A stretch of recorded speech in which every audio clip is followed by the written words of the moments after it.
students, welcome back to Standard 7 Mathematics Digital class.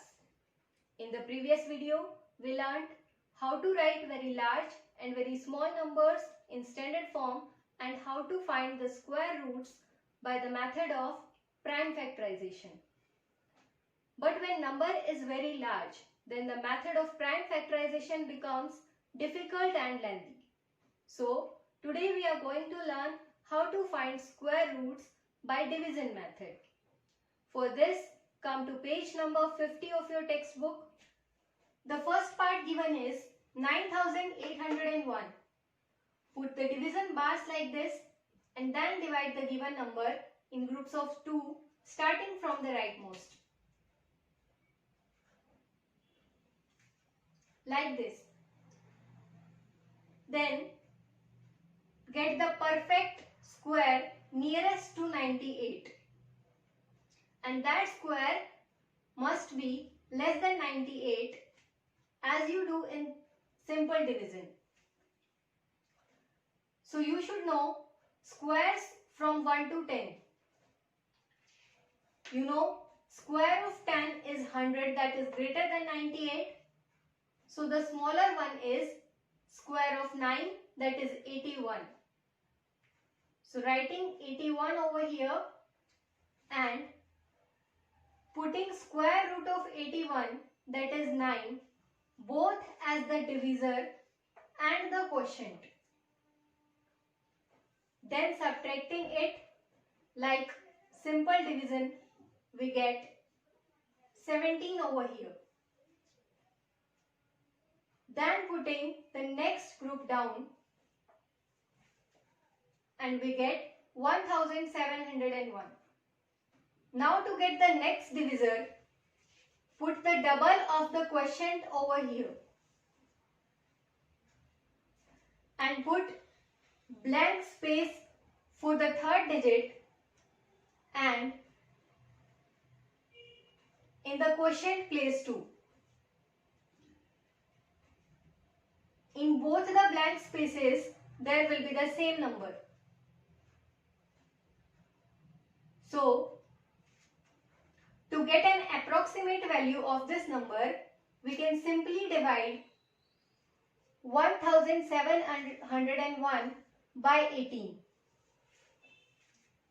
Keeping in mind the third digit and avoiding the last digit of this number, we get an approximate value, that is 9. As 18 nines are 162, that is less than 170. So 9 will be the number in both the blank spaces. Now multiplying the quotient with this number, we get 1701 or 1701. Now subtracting, we get 0. The moment we get 0, we get the square root of the given number. So 99 is the square root of 9801.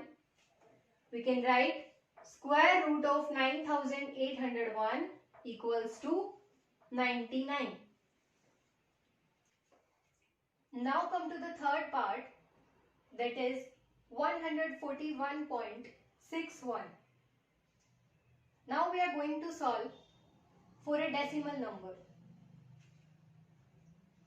So the method is same. The only difference is that for a decimal number, while grouping the numbers to the right of the decimal, we have to move towards right. And while grouping the numbers left to the decimal, we have to move towards the left. So, as you can see, 61, that is the only one pair to the right of the decimal. And now, grouping the left side of the decimal, moving towards the left, starting from the rightmost. 41 is the pair and we are left with 1 only. Now, our next step is to get the nearest square to 1 and that is 1 only. So, putting 1 both as the divisor and the quotient.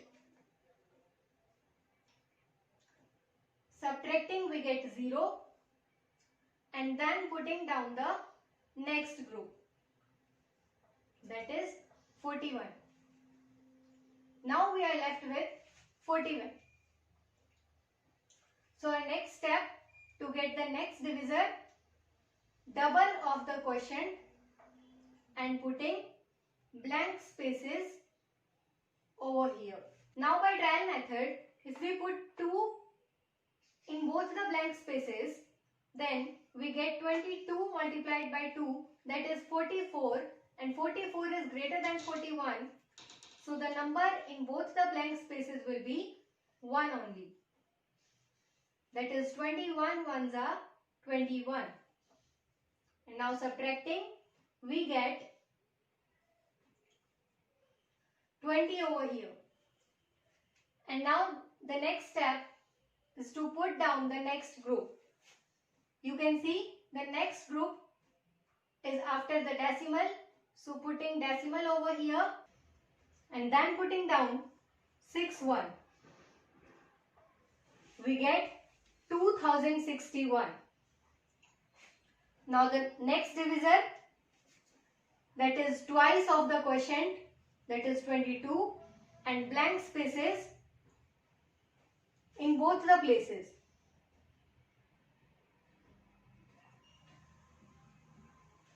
Now to find the approximate value, we simply divide 2061 by 22, keeping in mind the third digit and neglecting the last digit of the number. We get an approximate value, that is 9. So putting 9 over here, we get 229 as the divisor and 9 as the next digit of the quotient. Multiplying 229 by 9, we get 2061. And subtracting it, we get 0. We know the moment we get 0 is the square root of the given number. So, square root of 141.61 is 11.9. And this is our answer. Now your homework is to solve the practice set 29 by division method. Thank you.